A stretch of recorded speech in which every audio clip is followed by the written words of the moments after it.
గురుగారు, ఇప్పుడు ఒక్కొక్క రోజు ఒక్కొక్క అవతారాన్ని మనం కొలుచుకుంటూ ఉంటాం కదా.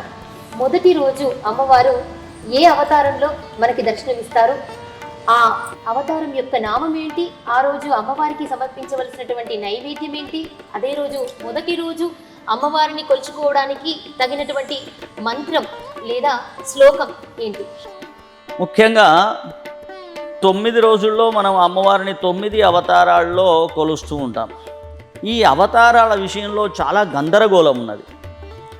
ఏమిటి గందరగోళం అంటే, సాధారణంగా మనం అమ్మవారిని ప్రతిపద నుండి దశమి వరకు, విజయదశమి వరకు నవరాత్రుత్సవాల్లో మనం ఆరాధిస్తూ ఉంటే, ఇందులో భిన్న మతాలు ఏర్పడ్డవి. ఏమిటి అంటే, నవదుర్గలు అని ప్రథమం శైలపుత్రీ చ, ద్వితీయం బ్రహ్మచారిణి, తృతీయం చంద్రఘంటేతి కూష్మాండేతి చతుర్థకం, పంచమం స్కందమాతేతి, షష్ఠం కాత్యాయనీతి చ, సప్తమం కాళరాత్రీ చ, మహాగౌరీతి చ అష్టమం, నవమం సిద్ధిదాత్రీ చ, నవదుర్గా ప్రకీర్తిత అని అమ్మవారిని 9 దుర్గలుగా మనము ఆరాధించే పద్ధతి ఒకటి. ఇదొక మతం. ఇకపోతే ఆయా మతాలను అనుసరించి అని నేను అన్నదానికి ఏమిటి ఉదాహరణ అంటే, కాళీ తారాచ భగల అని దశమహావిద్యలు చెప్పబడ్డవి. ఆ దశమహావిద్య సాంప్రదాయంలో ఉన్నటువంటి వాళ్ళు అమ్మవారిని ఈ నవదుర్గలుగా కాకుండా దశమహావిద్యలుగా ఒక్కొక్క రోజు కాళీ తార భగల ఇత్యాది అవతారాల్లో ఆరాధించే పద్ధతి ఒకటి ఉన్నది. ఇకపోతే ఈ రెండూ కాకుండారుగా కూడా ఇంకా ప్రత్యేకమైనటువంటి అవతారాలు చెప్పబడి ఉన్నవి. అవి బాల, గాయత్రి, అన్నపూర్ణ, మహాలక్ష్మి, తర్వాత లలిత, కాత్యాయని, సరస్వతి, దుర్గా, మహిషాసురమర్దిని, రాజరాజేశ్వరి అని. ఈ 3 మతాల్లో ఎవరు ఏ మతాన్ని ఆచరిస్తూ నవరాత్రులు చేస్తూ ఉన్నారో ఆయా మత అనుసారంగా వాళ్ళకి రూపాలు మారడం అనేవి జరుగుతూ ఉంటుంది. అయితే ఇక్కడ మీరు ఏ మతానుసారంగా మీరు నవరాత్రి ఉత్సవాలు చేస్తున్నారో ఆ మతానుసారంగా ఆయా రూపాలకి ఏ రకమైనటువంటి వస్త్రము, ఏ రకమైన నైవేద్యమో నిర్ణయం చేయబడి ఉన్నది. శాస్త్రాధారంగా ఉన్నటువంటివి మాత్రం నవదుర్గా అవతారాలు. అంటే మొదటి రోజు శైలపుత్రి అవతారంలో అమ్మవారు మనకి దర్శనమిస్తూ ఉంటుంది. ఆ శైలపుత్రి నారింజ లేదా పసుపు రంగు చీరతో అమ్మవారిని అలంకరించి పొంగళి నైవేద్యంగా పెట్టడం లేదా పులగం, కట్టె పులగం అంటారు, ఆ పులగం నైవేద్యంగా పెట్టడం అనేది మొదటి రోజు. శైలపుత్రికి సంబంధించినటువంటి అష్టోత్తరము స్తోత్రం చదువుకోవడం ఆ రోజు విశేషమైనటువంటి ఫలితాన్ని ఇస్తుంది. ఇక రెండవ రోజు బ్రహ్మచారిణి. బ్రహ్మచారిణికి తెలుపు వర్ణం, అందులోనూ ముఖ్యంగా ఎరుపు అంచు ఉండేటువంటి తెలుపు చీర. ఎందుకంటే పూర్తి తెల్ల చీరని ఇవ్వడానికి అవకాశం లేదు.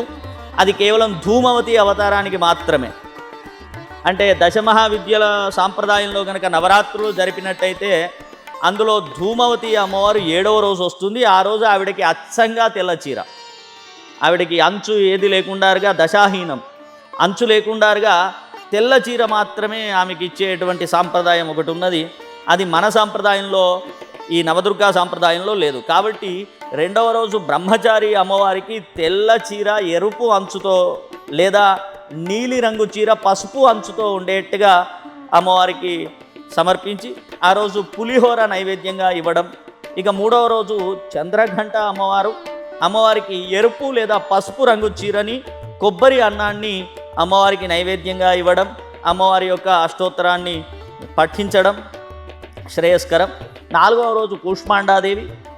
ఈ కూష్మాండాదేవికి గులాబీ వర్ణం చీర లేదా మనం సాధారణంగా వంకాయ రంగు అంటూ ఉంటాం, ఆ వర్ణం చీరని, అదేవిధంగా పప్పు గారెలు, కేసరి అన్నం నైవేద్యంగా ఇవ్వడం. ఇక 5వ రోజు స్కందమాత ఆకుపచ్చ చీర లేదా ఎరుపు చీరని అమ్మవారికి కట్టడం, బెల్లం అన్నం, గుడాన్న ప్రీతమానస. ఎందుకంటే ఎప్పుడైనా 5వ రోజు లలితాదేవి అవతారం వస్తుంది ఇంకో సాంప్రదాయంలో. ఈ నవదుర్గా సాంప్రదాయంలో అయితే స్కందమాత. ఆ లలితాదేవి గుడాన్న ప్రీతమానస కాబట్టి బెల్లపన్నాన్ని నైవేద్యంగా ఇవ్వడం.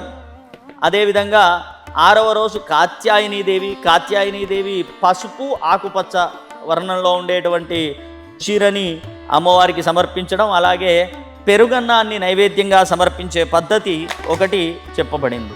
ఇక 7వ రోజు కాళరాత్రి. కాళరాత్రి అమ్మవారు బూడిద వర్ణము చీర లేదా నీలిరంగు చీర అమ్మవారికి సమర్పించి చక్కెర పొంగలి నైవేద్యంగా ఇచ్చే సాంప్రదాయం ఉంది. ఇక 8వ రోజు మహాగౌరి. నవదుర్గల్లో అయితే మహాగౌరి అవతారం 8వ రోజు కాబట్టి ఆ రోజు అమ్మవారికి ఎరుపు నారింజ చీరని కట్టడం, పులిహోర నైవేద్యంగా పెట్టడం. ఆ రోజు ఇంకో సాంప్రదాయంలో దుర్గా అమ్మవారుగా మనం అమ్మవారిని దుర్గాష్టమి అని 8వ రోజు అమ్మవారిని దుర్గాష్టమి చేస్తూ ఉంటాం కాబట్టి ఆ రోజు అమ్మవారికి సద్దులు, మన దగ్గర పులిహోరాలు అంటే ప్రత్యేకంగా ఇది తెలంగాణలో పులిహోర అనేక రకాలైనటువంటి పులిహోరాలని కలిపి అదేవిధంగా సత్తు అని పిండి తయారు చేసి అమ్మవారికి సమర్పించేటువంటి ఒక ఆచారం ఉన్నది. ఇక 9వ రోజు సిద్ధిదాత్రి. ఈ అమ్మవారికి ఆకుపచ్చ చీర, అందులోనూ నెమలి ఆకుపచ్చ చీర, అమ్మవారిని బ్లూయిష్ గ్రీన్ కలర్ అంటారు, నెమలి ఆకుపచ్చ చీర అమ్మవారికి సమర్పించి ఆ రోజు గారెలు పాయసం నైవేద్యంగా ఇవ్వడం. ఇక విజయదశమి రోజు రాజరాజేశ్వరి అపరాజిత అమ్మవారు. ఆ రోజు అమ్మవారికి ఎర్రటి చీర, అదేవిధంగా పూర్ణం, పప్పుతో చేసినటువంటి పూర్ణాన్ని లేదా పునుకులు అంటారు తెలంగాణలో, వాటిని పాయసాన్ని అమ్మవారికి నైవేద్యంగా సమర్పించి ఆయా నవరాత్రుల్లో ఏ రోజైతే ఏ అవతారంలో అమ్మవారిని ఆరాధిస్తూ ఉన్నామో ఆ అమ్మవారికి సంబంధించినటువంటి అష్టోత్తరంతో అమ్మవారికి కుంకుమార్చన చేయడం, స్తోత్ర పారాయణం చేయడం, ఇవన్నీ కూడా విశేషమైనటువంటి ఫలితాన్ని ఇస్తాయి. అమ్మవారిని ఎన్నో నామాలతో కొలుస్తూ ఉంటాము. పార్వతీదేవి, లలితాదేవి, సరస్వతీదేవి, గాయత్రీదేవి, ఇలా ఎన్నో నామాలతో కొలుస్తూ ఉంటాము. కానీ ఈ నవరాత్రులని దుర్గాదేవి నవరాత్రులని ప్రత్యేకంగా పిలుస్తూ ఉంటారు. ఎందుకోసమని? దుర్గా నవరాత్రులు అని ఎందుకోసం పిలుస్తారనేది ప్రశ్న. వాస్తవికంగా దేవీ నవరాత్రులు అని ఎంత ప్రాచుర్యం ఉన్నదో, అంటే దేవీ నవరాత్రులు అని ఎంతైతే ప్రచారం ఉన్నదో అంతే ప్రచారం దుర్గా నవరాత్రులు అని ఉన్నది.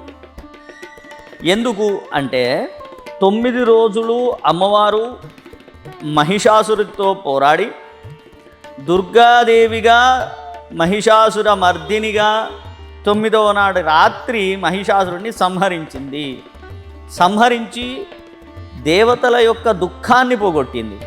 కాబట్టి దుఃఖాలని పోగొట్టేటువంటి తల్లిగా దుర్గాదేవిని కీర్తించబడుతూ ఉన్నది. అయితే దుర్గాదేవి యొక్క అవతారంతో ఆ రాక్షసుల యొక్క యుద్ధం, వారి యొక్క వీర్యం, వారి యొక్క బలం, వారి యొక్క శక్తి అంతా హరించి వేయబడ్డది. ఆ మహిషాసురుడు సంహరించబడినాడు. కాబట్టి అమ్మవారి యొక్క నవరాత్రులకి చివరి అవతారమైనటువంటి దుర్గా నవరాత్రులు అని పేరు ప్రసిద్ధమైంది. అంతే తప్ప దుర్గా నవరాత్రులనే పిలవాలని లేదు. దేవీ నవరాత్రులు అని కూడా మనం లోకంలో వింటూ ఉంటాం. శరన్నవరాత్రులు, దేవీ శరన్నవరాత్రులు అని, దుర్గా శరన్నవరాత్రులు అనే పేరు లేదు. కానీ దుర్గా నవరాత్రులు అనేటువంటి ఆ పేరు కూడా ప్రాచుర్యంలో ఉంది. కారణం ఏమిటి అంటే చివరి అవతారంగా అమ్మవారు దుర్గా అవతారంగా వచ్చి ఆ మహిషాసురుణ్ణి చంపి రాక్షసులకి ఆనందాన్ని కలిగించి దుఃఖాన్ని పోగొట్టింది. కాబట్టి అమ్మవారికి దుర్గాదేవి అని పేరు. కాబట్టి ఈ నవరాత్రులు దుర్గా నవరాత్రులుగా ప్రసిద్ధి చెందాయి.